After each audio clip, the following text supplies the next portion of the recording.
Welcome to the Jboy Show, hosted by Jake Crain, the fastest growing sports show in the nation. I'm Coach Hugh Freeze. This is Super Bowl champion Brandon Graham. Hey, this is DJ Shockley, and you're watching. And thanks for watching the Jboy Show. What's up, everybody? Thanks for joining us on another edition of the Jboy Show. Excited to have you here. We're going to continue our spring practice breakdown, going through the SEC. We've hit Auburn. We've hit Alabama. Moving on to Georgia. Excited to talk about them. Got one of the best guests that we've had on to discuss Georgia and really how it's going down with everything that's been updated lately, and we'll get to that. But first, want to give a shout-out to betonline.ag. Head over there today. The online casino is always open. We got Major League Baseball starting. I suggest feeling the teams out a little bit early. Then go ahead and making your moves. Over-unders in baseball is pretty much the way to go, so check them out over there. March Madness, we all know the Final Four is coming up, and then we're going to have Baylor versus Gonzaga in the national championship. So again, whether it's parlays, teasers, pleasers, props, however you get down, head over to betonline.ag today and tell them that Jboy sent you. But without further ado, from Dogs Daily, good friend of mine, Brooks Austin, breaking down really where Georgia is right now in spring. And Brooks, man, it's great to have you back on. Had a lot of fun and got a great response on the first time I brought you on here. First two-timer? Yeah. Yes, in the studio. Yes, you were the first two-timer, leader in the clubhouse right now. First two-timer. I like the way it looks. Man, but no, spring practice off to a rocky start up at Georgia. I mean, the practice has been good, but injury bug has been on the loose for sure in Athens. I'm sure that's where we're going to start. Yeah, and that's a great segue into the first part because, again, the elephant in the room, George Pickens, obviously with a torn ACL. And the first question I have for you, Brooks, and then I want to get into the schematic effect because to me it affects the way defenses play Georgia more than it affects the way Georgia plays offense, if that makes sense. But, going down with the torn ACL, do you expect George Pickens to be back? Do you expect him to play this year, or do you think he's going to get rested and get ready for the draft? It's a tough discussion or a tough question to answer at this point because it's so early. But what I do know about the injury in and of itself, it sounds like there's no additional structural damage. It's as simple as an ACL injury can be, so that surgery should be pretty clean. The rehab should be a pretty clean process. Best case scenario, you're looking at 8 or 9 months, which puts you in about late November, early December. So at that point, I think the discussion about George Pickens ultimately returning for Georgia in 2021 at least revolves around whether or not Georgia's contending for a national championship, right? Yeah. So that would be where the initial conversation begins. But after that, we get into a discussion of, does he return for 2022? What does the NFL draft process look like for George in the spring of 2022, coming off of basically a season where he didn't get to play, assuming he doesn't play at all. Either way, it's gonna, if he does return for Georgia's NFL draft process, it's gonna take a really good 3-game sample if he does return to be a high draft pick, I would imagine. Yeah, and we had NFL, emergency physician, trauma expert Rick Martinez on talking about the ACL, and obviously there's been tremendous strides in medicine. I mean, 20 years ago, guys, you weren't really coming back unless you were just an absolute freak in nature, but what they have with rehab now, and you talk about it just being the ACL, that's really important because typically if there's an ACL tear, there's another one that goes along with it with the way that it's structured. Or bone chipping or anything like that. You can fracture that right much there. More complicated. That's exactly right. And so, again, obviously condolences to George. I hope he comes back fast. And again, it's one of those things that if you're not a Georgia fan, and number one, if you root for injuries, to me, that's disgusting with the amount of time that these kids put in, regardless of what you think about them. But, I want to move on to the schematic effect of it, Brooks, because when you're playing against Georgia, now you have a guy like JT Daniels who can spin it, can make the throws to the field, he can throw the sail, he can throw the quick game. I think the vertical game, especially in early down, something that Georgia really hasn't done a lot of, is going to be prevalent with Todd Monken. But from a defensive standpoint, the way I look at it is, well, you got to know where George Pickens is at all times on the field. He's the best player on their offense and probably the best player on the field when he's out there. So whether you're bracketing, whether you're shading a safety, whether you got 2 high and you're running 2 man or 1 high and, cover 1, it's a little bit more difficult. But however you want to do it, from a defensive perspective, how do you think this changes the way that teams will play Georgia, and how is Georgia probably molding that into the spring? And I know, not being able to be there for every practice, it's a tough question to answer, but just from what you've seen from Todd Monken and the philosophy that he brings in, how does that affect the offense? I mean, so schematically, I think it was a little bit overblown. I mean, a lot of teams played bracket coverage on Georgia. Especially on third and passing down. Yeah, don't get me wrong. Like, they shaded coverage towards him, but it wasn't like he was Randy Moss out there. Like, they were bracketing coverage towards him. Alabama started out the game shading a safety hard towards him, but about 3 series in, they were just like, okay, move away a little bit, okay? We'll play it a little bit more closer to base and kind of shifted coverage away from it. So I think it was a little overblown in the sense of how much attention was drawn to George. He does draw a lot of attention, though. I think the main thing that would be mostly affected is having George on the field eases your decision-making process as a quarterback. Yep. You know where guys defensively are going to shade when you begin to drop back into your coverage. They're going to shade towards number one. That's now off the field. So I think you start there. But as far as Todd Monken goes, I'm fairly confident in his ability to still scheme guys open. Oh, yeah. I mean, early on when you saw Stetson Bennett in there, like you saw Kyrus Jackson and guys flashing, Jermaine Burton getting wide open. I think the main thing that JT does best is selectively taking his shots, identifying where he's going to have his one-on-ones and throwing those explosives down there. But, I mean, George, it's a lot to take away when you take away number one. Yeah, and really you get a lot of, you look at Alabama, ran a ton of two-man on third and passing downs because they can. They can leverage it how they want to. And being that can kind of even you up more as a defense. But always, you look at the way Georgia's recruited. And it's not like they're hurting for athletes or guys that can do it. It's just really, proven guys that can be elite playmakers. Because we all know, listen, you're not going to have guys running wide open every time. Guys got to be able to go up and catch 50-50 balls. Make spectacular plays, run after the catch and all that. Who are some guys in your mind? And I know Jermaine Burton got carted off the other day, but apparently it's just a hyperextension. It's going to be good. That's good. And again, being precautionary like that, it can seem scary at first, but you're glad that you do it, just in case there is some structural stuff. But who are some guys you're looking at to step up? I know you mentioned a few right there, but are there any surprises in there that fans should be looking for? I think you kind of take what George does and break it down into categories, right? I think number one, the biggest thing you lose from him being out is JT Daniels is kind of just bailout guy, right? Is what I like to call him. Security blanket. If you see JT get in trouble over the last 4 games at the end of last year, it's where's George? Throw it up, go give it to him. So you got to find one of those guys.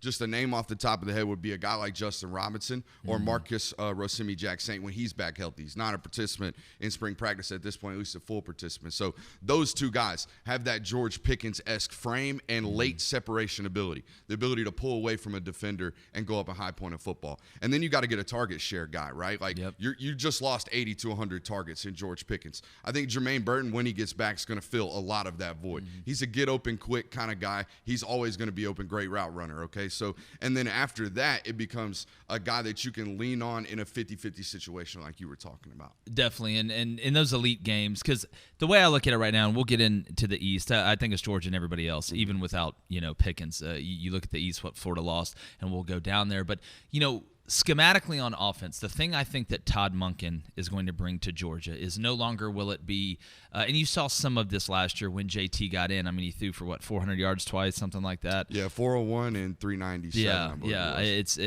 I think you're going to see no longer is it going to be turn around and hand it off and run play action and be very selective with their shots, even without Pickens. I think you're going to see Georgia attack vertically on early downs. So that doesn't mean you don't run play action on first down or not just the 2nd and 2. We're going to run play action when everybody knows it's coming. How much of a change do you think from a vertical passing game, from an explosive stance? Because, no longer can you say, all right, we're going to walk these safeties down on early downs because, we know we're going to get the power, we know we're going to get the counter, a little bit of zone, whatever. And then you've got guys like James Cook who are able to go out, run routes, flex guys out and go into empty, which anybody out there, typically defenses only have 2 or 3 empty checks. It's not like you got a whole playbook full of empties. You got your man, you got your zone. It does. Cover 2 or straight up man. That's exactly right. And you're either going to try and bring more than they can block or sit back in zone and hope you can get there with 4 or maybe even rush 3, which I'm not a fan of going against empty. But how do you feel that's going to change Georgia's offense early? I'm excited to see it early, and you got Clemson starting out, so you can't hold all the chips. You got to take some shots against those guys. I think a guy that is going to get a major opportunity this year with George out is Arian Smith. I mean, such a vertical threat with his speed. He's going to terrify defenses. I mean, he is one of the fastest, if not the fastest guy in college football on the offensive side of the football. He is what Anthony Schwartz was to Auburn for an extended period of time. This is a guy that is like a 10-4 100-meter runner out of high school. He actually ran with Matthew Bolin, the fastest 4x100 team ever in U.S. under-21 Olympic history. So that's the kind of speed that he's got, and he's going to dictate defenses. The thing that safeties did did to shade over George. Well, now instead of shading left or shading right, they're going to take 2 or 3 steps back because this guy's going to terrify them with his speed. He did it to Cincinnati. He scorched South Carolina for his first career touchdown. He gets behind defenses. So those are the kind of things you're going to do. Eventually, Dominic Blaylock's going to be back, which is basically having Jermaine Burton and Dominic Blaylock on the same side. I mean, they had identical freshman years. They have identical physical frames and abilities. The weapons are there, but now you've got to supplement what George did for you and find ways to do it. And the other thing schematically is, I thought Todd Monken, if he was 100% honest on the record, he would probably tell you that he was really disappointed in their screen game last year. Yeah. Todd Monken historically is an offensive coordinator that dials up not just regular old screen passes. I'm talking about explosive screen passes. During his days at Southern Miss, Ito Smith and Jalen Richard, these are NFL running backs on the same team at Southern Miss, and both of them had about 400, 500 yards receiving. Explosive ways through the draw and the screen game, and that wasn't there last year. I think they're going to get better at that. Well, it's amazing, too, and it starts in the NFL with the way the screen game has evolved. Not only it's no longer just the slip screen. You're getting your play action roll, tight end, almost a tight end high throwback screen. We saw Kelsey's the Chiefs. famous. It's been unbelievable. Now everybody runs it. We all know it's a copycat the Patriots league. did it great with Gronk for a long time. And if you go back, Kareem Hunt, the last 10 games after his suspension in Cleveland in 2019, I mean, he was making fantasy owners, and I know this is a big you're on a heater, right, by the way, like gambling-wise. Trying. We're going to stay hot. An absolute heater. But, I mean, fantasy guys were just absolutely in love with Kareem Hunt for his receiving ability as a back. Especially in PPR league. That was Todd Monken's offense up there in Cleveland. Ran a lot of 2-back personnels in doing that kind of stuff you're talking about. Heavy inside zone action, right. Kareem Hunt slipped. Hard flow. And just hard flow back away with slipping 2 tackles. They were trying to do some of these things at Georgia last year, but Ben Cleveland, for whatever, for what he put on display at Georgia's Pro Day, 4.85 unofficial, not a great athlete in space. Great downhill blocker, not a great athlete in space. Jabari Sawyer playing tackle, not a great athlete in space, right? So they're getting better. They're moving those guys closer interiorly. They're changing centers and their body types. They're getting there, and I think that's the future. And that's a huge part. And it's funny, I don't think a lot of people realize the screen game can protect a run game. Absolutely. All you got to do is hit them one time on it, and all of a sudden that flow slows down a little bit, and you hit outside zone. From blitzing you. That's exactly right. That's the main thing. I think you're going to see, without George on the field next year, you're going to see a lot of teams get after Georgia. They're going to send pressure because they want to see if JT Daniels is not, this elusive quarterback. He's got to do most of his damage from the pocket. So, he can make moves within the pocket. He's got great pocket mobility, but outside the pocket, this isn't even Joe Burrow in terms of the ability to extend plays with his feet. Yeah. So they're going to send pressure. They're going to get after him. You saw teams do it last year, except, he scorched Mississippi State. They were sending 6-7 every down. Cincinnati, same thing. He went for 397, but they sent blitz on him in the red zone, and he threw his first red zone interception. So those kind of things are going to happen if you're not careful. No, that's a fantastic point. And I want to get to the defense, Brooks, because, again, we all know Kirby Smart, defensive-minded guy. I think he is evolving. I think he's given Todd Monken a longer leash than he's given a lot of the offensive coordinators there. But when I look at the offensive line, I think Matt Luke's the best offensive line coach in the country. I really think he is. I think he gets the guys motivated. It's funny.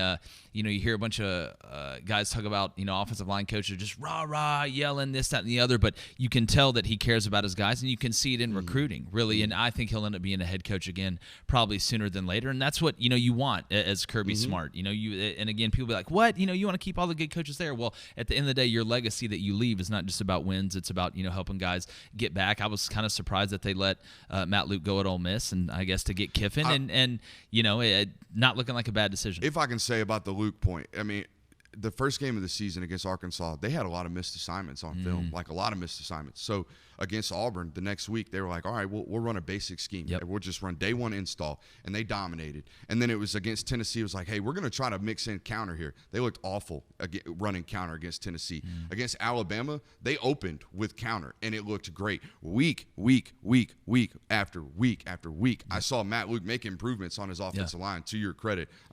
I'm here for you with the with the hype of best offensive line coach in the SEC. Yeah, I mean, and I used to call it addition by subtraction. Yeah. You know, it doesn't matter how much stuff you run. It's the things that you can do well. And we all know teams have their bread and butter, and you're going to get back and you try and build it off that. And the best coaches are the ones that don't get ahead of themselves, because we all know you sit in the room and you're coming up with all this great stuff. And, hey, man, you know, I'm really liking this. You know, Trucks is working, but we need to build this off of this. And you can kind of get down the rabbit hole a little bit because you love talking ball. That the funnest part about coaching is sitting in there, you know, game planning, coming up with new stuff, you know, looking at the other personnel on the other side. But Brooks, when you look at the personnel up front, I want to talk about the run game. We've talked about the pass game. We all know the game's won up front. From a protection standpoint, from a run game standpoint, and again, Matt Luke, you know, is phenomenal. We just hit on that. Talk about the personnel Georgia has up front. Talk about the personnel they have at running back and how you think that's going to coalesce, because you can't be one-dimensional. And I know we're saying JT's going to throw it all over the yard, but you got to line up on third and run it down somebody's throat. I mean, you're still deep as can be at the running back room. We'll start there. I mean, I think Monken does what I call 1A, 1B system. He's got his 1A, what I call a bell cow back. Guys that he's going to give first down early run touches, right? If they give 25 run touches in a game, this guy's going to get 15, 16 of them. 1A back. 1B back's your gadget back is what I like to call him. Your James Cooks of the world. So we're talking Zamir White, James Cook, and then the 2A, 2B would be Kendall Milton and Kenny McIntosh. Those are four good backs. Four really good backs. Four good backs. At some point, does 1A and 2A flip-flop? Does 2A and 2B flip-flop? Whether it be injury, whether it be heat of the moment, who's got the hot hand? That's what's going to happen running back-wise. If we could just jump to the offensive line right quick. Well, let me ask you, do you think they're going to personnel it? Do you think Monken's going to package it? We all know when James Cook comes in the game, there's you know, whether it's third down, like we said, flexing out into empty, being able to run the flare, screen game. Is he going to be that guy? It does make you much more predictable, right? You see James Cook come on the field, your tendencies. That's why I'm asking. That's why I'm asking. That's why I favor a guy like Kenny McIntosh, to be honest with you. I've seen Kenny McIntosh on 3rd and 4 force defenses into saying, well, I mean, he can get over his pads and beat us on an inside zone on 3rd and 4. Oh crap! And they're in 3-by-1, and he can run the angle route and whip us out of the backfield in a one-on-one situation matched up against our backer. Like, that's what he does to defenses. Whereas James Cook comes on the field and it's like, pass. Everybody keep pass. Everybody alert pass. Look out for screen D-line. Like, it's a dead tendency giveaway. Now, do they get away from that next year? Is there a way to get away from that? I don't know. But for 3 years of James Cook's career, under Coley and Chaney, it was if he's in the slot, he's running jet sweep.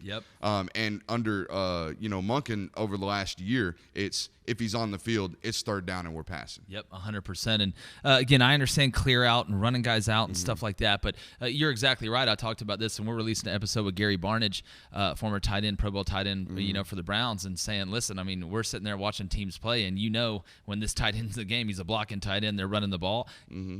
You got a pass receiving tight end, they're passing the ball. But talk about the offensive line personnel. I know they're deep at running back, but those guys getting started because you got another year in. We talk about learning from the tape from last year, understanding how to run counter and stuff like that. Talk about the personnel. So I think they're going to start, at least in the spring. They have started the spring the way they finished the season. So we're talking Xavier Truss at left tackle, Jamari Sawyer at left guard, Warren Erickson at center, Justin Schaefer at right guard, Warren McClendon at right tackle. That's the way they're rolling. Now, if you're going to make a travel bus, we're talking 8 to 9 offensive linemen, right? So the guys competing for jobs at this moment in camp are guys like Broderick Jones, the former highly touted high school tackle out of Lithonia here in DeKalb County. Okay, a guy like Cedric Van Pran Granger, center out of Warren Easton out there in Louisiana. He's a guy competing. And then a guard that's competing as well is a guy like Tate Ratledge from Rome, Georgia, former single-A private school kid that is now, as a redshirt freshman, looking at an opportunity to compete, to at least be a swing guy on that interior. So offensive line-wise, they're immensely talented. And then there's Amarius Mims hanging out in the wing. Okay, and a young man by the name of Austin Blaschke that a lot of guys don't know. Former NC State commit. Like, this was a guy that was going off to an ACC program and was kind of the shining, light of their class. Close to National Signing Day, decommits, ends up at the home state school, Georgia, and now in camp. I mean, he's a bully. Like, all I hear is great things about a kid like Austin Blaschke. So they're deep and talented. They're inexperienced. You could say the same thing from the offensive line perspective as you can about the defensive backs over there, right? They're really, really talented, as every position group is at Georgia, but they're inexperienced at portions of their group. And speaking about being deep, if you're not getting deep sleep, if you're not getting REM sleep, you need to head over to sundayscaries.com. Use the promo code JBOY, JBOY, whether it's the gummies, whether it's the drops. They've got a ton of different ways. It tastes good. Again, nothing crazy. Don't think it's something that it's not. But if you use that Jboy promo code JBOY, you save 25% off. And the best part about it, there's a 100% money back guarantee if you don't like what you get. I take the gummies every night before I go to sleep. Helps me sleep. I was a guy, my mind would be racing at night. I'd wake up multiple times a night. Now I'm able to sleep through the night and not wake up feeling groggy. I actually wake up feeling better and ready to go. I wish I would have taken them when I was coaching. But with the way that it's expanding now, head over to sundayscaries.com. Use that promo code JBOY and save 25% off, and you're going to get what you asked for. But here with Brooks Austin. I'm impressed every time you do that. Man, it's fun. It's almost a sport now to me. And that was good. Were you just, do you have keywords? Like you were just waiting for deep? Well, it's just like anything. It's, just, not waiting for it. It's kind of as it comes. And you do a good job, of using enough material. But it's almost become a sport to me. I do that with the ebay.com/sneakers ad that I'll get to here at the end. Yeah, I know, 100%. 100%. I'm just going to wait for that. But here with Brooks Austin from Dogs Daily, does an unbelievable job, man. Love the film breakdowns. That's something we're going to be doing here as well. Yeah. I'd love to get you in on that. I'm going to start introducing some coverages, base quarters, base cover 2, so people understand that don't know. But on the defensive side of the ball, the biggest thing, and there's a yo-yo effect. You're young in the second. We know how talented they are. We know how talented they are. But they're inexperienced, like you kind of talked about on the offensive line. But the best way to protect a young secondary and kind of get their feet wet, get them some confidence, is a good defensive line. And, boy, Georgia has a few cats. You look at the Jordan Davis kid, up front, and that's where – and Kirby knows this. Everybody knows this. That's where it's won. Talk about the depth up front on the defensive line and the talent with the guys that are returning, and I know there's some emerging. And then let's talk about how that can protect a secondary. Just to kind of tell you schematically how they're doing it, I think Kirby and Dan Lanning kind of anticipated this going into the offseason. If I was going back, funny you were talking about film review. I was going back last night. I did a film review on what they did against Cincinnati. He laid the groundwork for what I think he's going to try to do this year. All right, you have a limited number of defensive backs. We know that. We're deep defensively up front in our front seven, deep as we've ever been, like super deep, really thin, thinnest we've ever been defensively. We have been a nickel and dime team for 2 years, and now we can't find 5 defensive backs, not alone that don't have a single start, that we fully trust. We can go to Clemson and fully trust. So what do? You take one of them off the field and you play 2 outside backers. Yep. Okay, you've heard Kirby Smart, maybe you have or have not, during spring, talk about Adam Anderson playing what he calls the star position. Yep. It's actually called the money position at Georgia. The common nomenclature is star, but it's the difference between playing a nickel corner, playing a Latavius Bernee, who they played a good bit against Cincinnati, but he played fairly well, or rolling a second outside backer onto the field in Adam Anderson. What it allows you to do is get more pressure on the quarterback. Bring it from different areas. Absolutely. Bring it from the field. Bring it from the boundary. Twist, stunts, all kinds of good stuff with incredible edge rushers and athletes on the field. But what it also forces you to do is play zone coverage. You want to talk about coverage. Kirby Smart has been a deep cover 2 shell man under. Yep. Cover 2 man under. That's what he likes to do out of nickel packages, because he's always had safeties like J.R. Reed and Richard LeCount that can roll and twist and do all kinds of, and read quarterbacks' eyes and make jumps on plays. That's gone. That's no longer there. Roll another outside backer onto the field. I think that's what they're going to do. Do a lot more twist stunts, get defensive linemen upfield a lot more often, play a soft shell behind it in zone coverage. I think that's what you have to do in 2021. And it's knowing your personnel. And, we say 3-4. You always get to 4 down. It's where it's coming from. That's really where the money gets made. And you're right. It opens up a lot of different avenues. It changes the scheme you have to block for, whether you're playing a 0, whether you're going to slide him over to the shade and play a 30 with the backers, whatever. I'm with you that, 3-4 turns into 4 down most of the time in college football, and it has been at Georgia for the last couple years. But there's a couple schools out there that still play 2 outside backers. One of them is Kentucky. Yep. They'll play a 3 down front, 2 outside backers, and they'll leave them in space. And that's what college football nowadays has happened. You don't want 6'4", 240-pound, what should be edge rushers out in space. That's true. Not very many people do them, but not very many people have Adam Anderson at 6'5", 230 pounds that is bona fide 4'4", 4'2" kind of athlete that can run around in space. Yeah, because Yeah, go ahead. Yeah, no, well, and you're exactly right. I mean to cut you off, but the reason that you've seen a lot of nickel and a lot of dime, it's funny. We used to call the star the nickel. It's because people are having to run a 4-2-5 because you're getting a bunch of these spread offenses. No longer is it, hey, we're going to get an ace and just run lead the whole time and run toss and G toss, sweep, any way you want to call it. But it is a great point. It comes down to putting your most versatile players in your most important positions. That's why a guy like Anderson is so important. And you talk about the zone coverage. Do you worry just from a play calling standpoint against that it limits you in your ability to teams to say, listen, all right, if we're not getting man that much, at least we know that we're not getting man, because there's zone beaters, and regardless if you're running a cover 2 or you're running quarters, there's different ways to feel it. But Kirby is so good schematically. And one of your analysts is Will Muschamp. Which analyst is another word for consultant. That's what that is. But I'm very interested to see how they play it, because again, I'll say this. I do think, and this is a real thing, that Kirby's been in the league long enough. And what got Malzahn was the book was out on him, and he wouldn't adjust.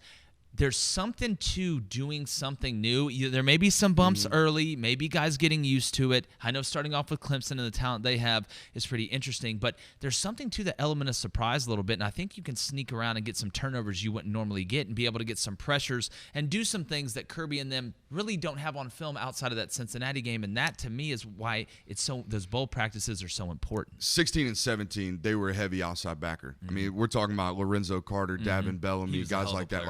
And Lorenzo Carter, I mean, if you were to clone him, it would look like Adam Anderson. That's the body type. That's what they look like. They were really outside backer heavy depth chart wise and pretty thin in the back end in 16 and 17. In 18, 19, and 20, 18 was kind of a transition phase between we're playing 2 outside backers to move into a full nickel and staying base nickel 4-2-5 and playing dime a lot and starting recruiting. That's in 17. You saw them. I think they signed 16 defensive backs. That was the transition point. 18, they transitioned slowly. 19, full 4-2-5. That's what we sit in. They call it the mint defense. It's just their way of playing odd front defensive line play, technically, but it's really a 4 down with odd front alignment and just messing with combos. That's all they're trying to do while keeping 5 defensive backs on the field. Well, you don't have – not only to run that do you need 5 defensive backs, you really need about 7. That's like exactly 7 good ones. It's like basically running a basketball team back there because everyone plays fast pace. You go out against Florida and you got Kyle Pitts 1 possession in a 3-by-1 set, and then the next possession it might be Kadarius Toney. So I got 6'4", 4'4", whatever he ran the other day, 4.41 at 200 or 6'6" is what Kyle Pitts was, right? Massive numbers. And then the next possession you got 5'10", jitterbug. Who's going to cover it? Well, you got to have people like Mark Webb, Tyreek Stevenson. They're gone. They're all gone. So you got to find them. I think they're going to be really, really active in the transfer market. They already are. Yeah, and without a doubt. And that's why that's why I think you've started seeing defense. I talk about this with Derek Mason all the time. That's why you've started seeing defenses package that a lot. Name drop, at dude. The nickel. Oh yeah, I think he does. I think he does a really good, because you have to. Because again, and that's why I say that's why when offense is sub now, the referee goes over the ball to let the defense sub, because you're running a whole new package in there. And what a lot of people do, and you've mentioned this, we talk about dime taking that third corner and putting him in at nickel to cover the slot guy. And it's tough, like you said, on offenses. That's why, to me, a nickel is a good nickel that can do both is like trying to find a good tight end that can do both. There's not a ton of them out there. They really mirror each other a little bit. The tight end position, and we're getting really in deep, and I love this conversation, but because that's what has happened to football. The evolution of the tight end position, starting with Gronk, has created this need for a defender that is anywhere from 6 foot to 6'3", 195 pounds to 215 pounds, and can cover Kadarius Toney while also covering Kyle Pitts. That's what has happened to football, and it's created a new position. It has removed the old traditional in-space outside linebacker where we're going to put a 6'2", 240-pound backer, like traditional backer, like we still see a whole bunch of high school football teams playing nowadays. 4-3s is dead in college. It ceased to exist. It is a 4-2-5. That's what it is, and that's where the star position comes. Change out OLB and go ahead and put a little star sign in there. That's what it is nowadays. You are either an edge rusher, an inside backer, or a nickel corner that plays like a star. That's it. That's 100% it, man. And this is great stuff. And as we wind down here with Brooks Austin from Dogs Daily, great conversation, man. And I know it would be. That's the reason I wanted to get you in here. And I know we'll obviously get together again as the season approaches, because we'll close our eyes and then we'll be here by next week. I want to talk about just the SEC and the landscape in the East. And when I look at it, I'm not a huge believer, and I've said this, in Emory Jones from Florida. I don't think he's a guy, and Dan Mullen is really good as a play caller. I think he's one of the best play callers out there. Not the most, I guess you'd say, likable guy. I but question running quarterback draw with Kyle Trask like 7 times a game, it's but that's I mean, other than that, he's a genius. Yeah, right? Where I like him at is on third and medium. I think he does I'll say this. I think and this is why I think he's going to be in the NFL sooner than later, because I think he wants to just game plan the whole time. It's not a recruiter. And I don't blame him. No, he's not. He's not. I think he gets tired of that and then dealing with the other stuff, the academic side and all that. But I think he does a really good job using the back. I think he does a really good. I mean, they ran more wheel routes than freaking Midas Auto Parts did, last year at Florida, and hit him on them all the time. But when you look at the landscape of the East, even without George Pickens, to me, it's Georgia's to lose. The question to me is who finishes second and third, because if Florida does take that step back, I would not be surprised to see Kentucky or Missouri actually have, a lot better year than what they've had. I really like Drinkowitz. I think he does a really good job formationally and emotionally. Did a good job with Basilak. He's a really good player. I thought he had some good games last year, and we know how it is for a young guy at quarterback having to go through it. But Kentucky's very intriguing to me because I think they've done a good job up front on both sides of the ball recruiting. Now expanding that offense. Eddie Grant's gone. No longer is it, an offense from 1947.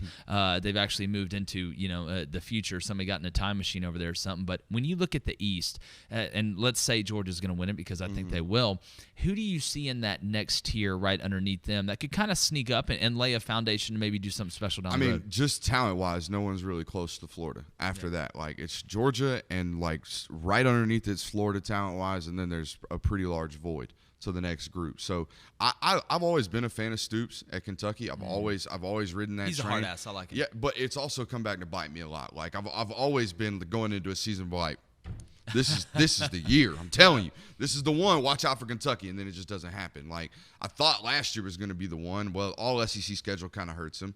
But yeah, transition and moving forward. I like what Kentucky does. They recruit really, really well for a basketball school.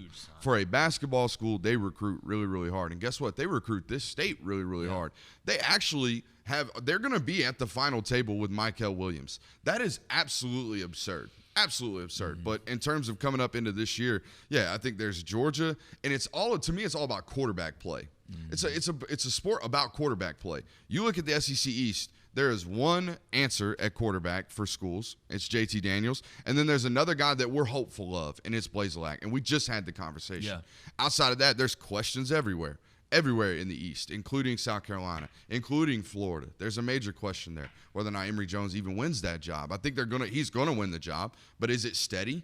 Are they entering a season where they're like, Emory Jones is going to start 12 games for us? I don't know. Yeah, I'm very interested to see his throwing ability throughout a game, not just running him in there. I've seen him throw it up close. Not that he doesn't have a strong arm. It's more about is he comfortable in the offense? Is he comfortable? Because teams are going to do things to him to try to confuse him. It's more about whether or not he's comfortable in the offense enough to process the reads. And the arm and the throwing ability is off the charts. Yeah, always has been. It's can you understand what you're seeing? Because again, we know guys that have tons of talent. You look good. That's why I laugh at pro day when guys are throwing on air and like, man, he just threw 80 yards. It's the most unrealistic thing. Why don't they put him in pads at least? I don't understand it. Hey, Tom Brady works out in pads. Yeah, it's amazing. Shoulder pads. Peyton Manning is the same jersey thing. Though, so he's a fraud. Yeah, that's that TB12 man. You got to show it off. That jersey tightens the pads down, restricts it. You know what I'm saying? Oh, without a doubt. The funny thing is though, I wouldn't be surprised if he went out there without a jersey on. I don't think anybody would say anything to him. I don't think they would. I don't think they would either. No. But my last question for you, Brooks, recruiting. Georgia's been really hot lately. I've gotten some commitments. You talk about Michael Williams, guys like that. Talk about the commitments that they've gotten, who they're looking at, because I'm very interested to see the timelines of guys this year. Now I think we're going to get visits back hopefully soon. You are. I mean, they're sending out visit edits already. So the schools. I'm just almost afraid to jinx it. I don't want to jinx it, Brooks. I mean, if anyone blame on. I think USC was the first one to start doing recruiting edits, like that they're coming out for visits. But in terms of recruiting momentum, Kirby's been on a heater. Like you're on your gambling heater. Kirby's on his commitment heater right now. Thursday last week, Malachi Starks landed.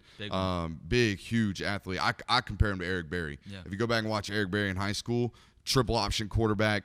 Little bit of like a really good safety, but like was just the best athlete on the field. Malachi Starks, same way out of Jefferson. And then Sunday of this week, Jalen Walker, big linebacker. Gonna look like Quay Walker. Okay, this is a guy that's 6'3", 225 pounds right now. He's still playing his junior year of high school because North Carolina is playing their high school football season right now. So he committed in season for those guys midway through his junior year. I'm excited to see what that tape ultimately looks like. Plays a lot like Xavier Sori, same kind of body type. Going to end up at inside backer at Georgia, I believe. And then Monday, Jordan James pops off out of nowhere. The running back out of Murfreesboro, Tennessee, out of nowhere. Great vision on him. He's a 5'11", 215-pound, real good vision, backdoor cut kind of guy. Top end speed, maybe a little bit of questions, but it's okay. He's got bell good. cow. Yeah, I said it earlier. Bell cow, or running back 1A, if you will, in Monken's system. And then just out of nowhere yesterday, good A, mate. The punter from Aussie just commits. So how was my good A, mate? That was good. Look, listen, that was good. We don't have a ton of impressions on here. I'd give you bordering on a 7 right there, and I'm a hard grader on 4.5 stars. If we're going 5 stars, I'll give you top 250. Oh yeah. We're top 150. We'll take it. Dog. We'll go to basketball. I won't be going to my Twitter feeds saying they slept on me, bro. Yeah, that's 100%. They slept on me. Well, it's funny. There's a few things I know in the world, and one of them's that Australians can punt, man. Yeah, they started that punting academy down there, and because you can do the rugby in college and all this stuff, and special teams. We, as a former special teams coordinator, we don't talk about it enough. I'm going to have actually segments on that as we kind of move on. Georgia was one of the only schools at this Australian punting academy that was there watching him the last time they were able to go out there. Yeah. And it was like, we got him on the bag. Like Todd Hartley stored him. It was like 2022, we're going to sneak an Aussie in here and nobody's going to know. Yeah. Well, it's because nobody knows who he is. Nobody knows who he is. That would be the greatest recruiting trip ever. Be like, all right, guys, where you're going? All right, you got the Atlanta area. All right, you got lower Florida. You got the Panhandle. And hey, brother, we're sending you to Australia. Connection flight through LA, by the way. So while you're there, stop by. Go holler at some folks in LA. Get some in and out. Yeah, whatever. I heard it's overrated. It actually low key. People are gonna high key. High key. You got to get the monster sauce, but it is. We went out there and played multiple times. It's overrated, man. Yeah. It's over. I'll take Chick-fil-A over In-N-Out any day of the week. If I'm getting sloppy with a burger, I'm just going to go down to Five Guys and just grease it up. That is true. Cajun fries at Five Guys is just pretty, grease it up. Legit. If I'm here to get fat, I'm going to get fat. Yeah, without a doubt. Listen, I like Five Guys. I like the way they do it too. But Brooks, we're just 2 guys, but this is a great time, man. And before we leave, make sure you guys check out ebay.com/sneakers, old sneakers, new, vintage, however you guys roll. They have a great selection there. A team full of authenticators are going to make sure the shoe is exactly what you wanted, from the box to the logo to the tongue to the laces. Like I say, to whatever the cobbler puts together with, Geppetto, whatever his name is, putting the shoe together to make sure you get what you want. No games, no gimmicks. ebay.com/sneakers. Check them out today. But Brooks, man, everybody needs to go check you out on social media. You do a great job on YouTube as well. Tell everybody where they can find you, because it's great conversation. And man, this would have been like just if me and you were at the sports bar hanging out talking a little ball. Yeah, short, sweet, and simple. At Brooks Austin SI on Twitter. If you're on YouTube, if you're a YouTube person, I do a lot of content over there. Just search Brooks Austin on YouTube. I'll pop up, hopefully. I'm getting there. It's just good. I pump out a lot of content. If you're looking for it, you too as well. I mean, like Justin or Jake does, with all of his content, you can just check me out on Twitter. It's gonna be there. I promise. Without a doubt. But man, this has been great, dude. Yeah, man. We got to do this again. The season will be upon us. And, first 3-timer coming in. Yeah. Oh, dude. Without a doubt, you can lock that one in. You can get it. You may get a Kirby Go Dogs tweet or something the next time before I invite you over here. But man, I really appreciate it. Really appreciate you guys joining us. Like he said, make sure you check out both YouTube pages. The Jboy Show on YouTube. Subscribe on Apple Podcasts, Spotify as well. We got the merch at thejboyshow.com. The gray hoodies are back in stock. Everybody stop freaking out. There's more of them back in stock, I promise you. And we're going to keep ordering more. Really appreciate you guys. Without y'all, there is no us. It's been another edition of the Jboy Show with Dogs Daily's Brooks Austin. Golly, I almost said it wrong again. Yeah. Brooke Austin. And appreciate you guys joining us. Jboy's gone. The Jboy Show is produced by David Cohn, Technical Director Dave Hammock, Creative Director David Culbertson, Audio Engineer Feyzan Shareef, Production Assistants Blaine Crain and Kyle Orr, Executive Producers Jake Crain, Vince Thompson, Steve Chamberlain, and David Cohn. Please subscribe to our YouTube channel and visit our website, TheJboyShow.com for updates regarding our newest apparel and merch designs. Win the water cooler with The Jboy Show.